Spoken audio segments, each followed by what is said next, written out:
normal insulin secretion by the pancreas. To be a candidate for the pump, your patient must be able to operate it and must agree to check his blood glucose level at least 4 times a day to evaluate the therapy's effectiveness.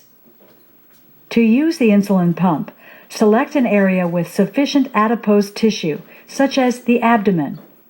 Next, insert the small catheter and secure it. Then set the pump to deliver the prescribed dose. Keep in mind that the pump usually uses short-acting insulin, such as regular insulin. Teach your patient to change the catheter site every 72 hours, or whenever it becomes reddened or tender, and show him how to troubleshoot problems with the pump. Before the patient is discharged, review all aspects of drug therapy for type 1 diabetes. Be sure to include how to draw insulin into a syringe, select and rotate injection sites, and inject insulin as prescribed. Also, provide related information, such as how to operate the insulin pump, monitor the blood glucose level, and recognize the signs and symptoms of hypoglycemia and hyperglycemia, and know what to do.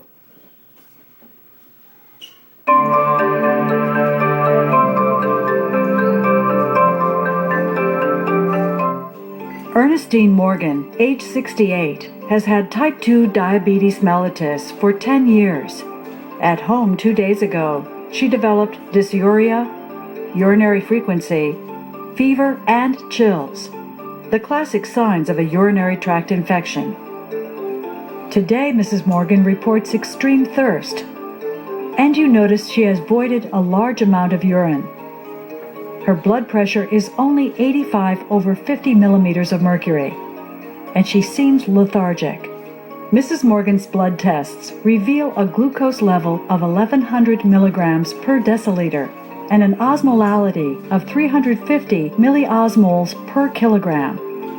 Her diagnosis is hyperglycemic hyperosmolar non-ketotic, or HHNK syndrome. To effectively treat this life-threatening complication of type 2 diabetes, you'll need to start drug therapy immediately.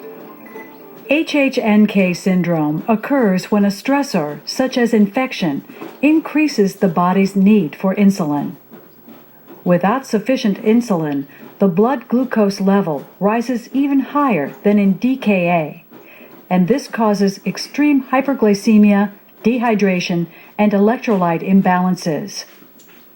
To correct this patient's profound dehydration and lower her blood glucose level, expect to initiate immediate drug therapy, including isotonic IV fluids, electrolytes, and regular insulin.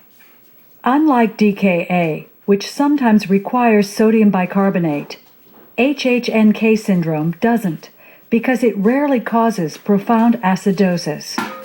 That's because in type 2 diabetes, beta cells in the pancreas typically produce some insulin, and this insulin allows enough glucose into the cells to prevent triglycerides from breaking down into free fatty acids, which would otherwise produce ketones when metabolized. So if acidosis occurs, it's usually mild. To begin drug therapy, plan to administer isotonic IV fluids rapidly, such as normal saline solution. Set the infusion pump to deliver the first liter of fluid over 30 to 60 minutes. Each subsequent liter may be given over an hour. Once the patient's systolic pressure exceeds 100 millimeters of mercury,